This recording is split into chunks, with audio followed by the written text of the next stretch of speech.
incident to talk about. Just curious about your reaction and how the conversations within your locker room continue to evolve about the subject.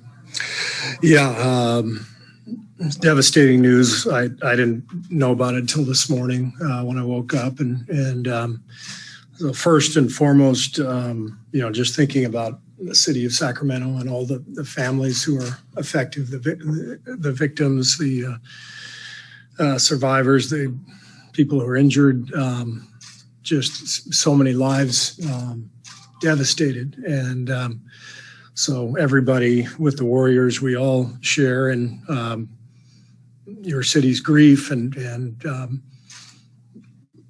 we, there's not a whole lot you can do or say, but we're all crushed today as we try to prepare for this game. So it's just devastating news, and I know we'll have a moment of silence before the game.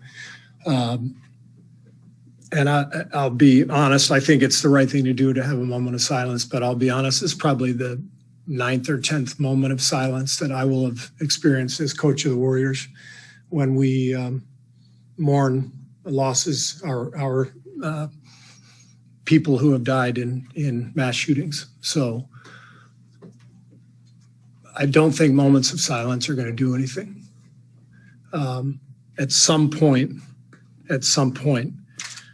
our government has to decide, are we going to have some common sense gun laws? It's not going to solve everything, but it will save lives. And, several years ago, the House passed a background check law, H.R. 8, sponsored by Mike Thompson, a congressman here in Napa. Passed the House with bipartisan support. Never made it to the light of day in the Senate, despite the fact that 80 to 90% of Americans support background checks.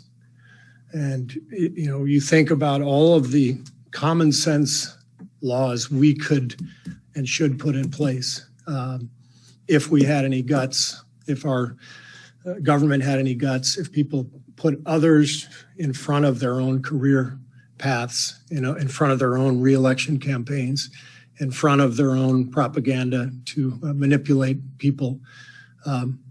It's right there in front of us. This happens in churches, it happens in schools, it happens right downtown here in Sacramento. A couple of years ago, a madman sat in a hotel room in Las Vegas and opened fire with semi-automatic fire on people at a concert. Did we do anything about it? The House tried to, and the Senate refused to even look at it.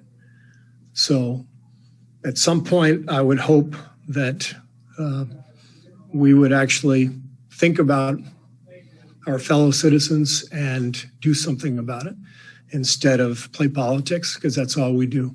We don't have, we have more regulations for driving a car than we do for carrying a weapon. It's no problem to just go and buy a semi-automatic rifle, and yet you want to drive a car, what do you have to do? You got to apply for it. You got to get a license. You got to go through training. It's just the same stuff over and over and over again.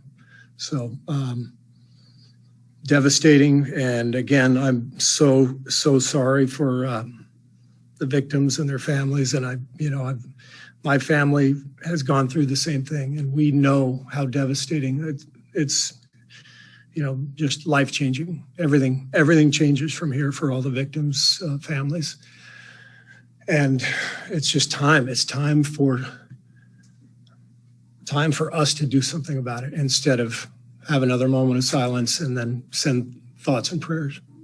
Coach Kerr, I did ask Coach Gentry this as well. And you just mentioned downtown Sacramento.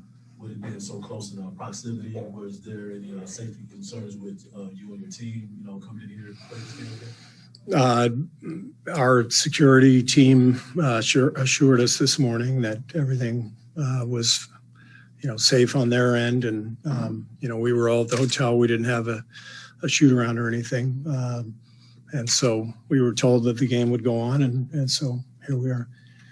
I don't think it's appropriate to talk basketball at this point, so I think maybe we'll just connect post-game. Thank you.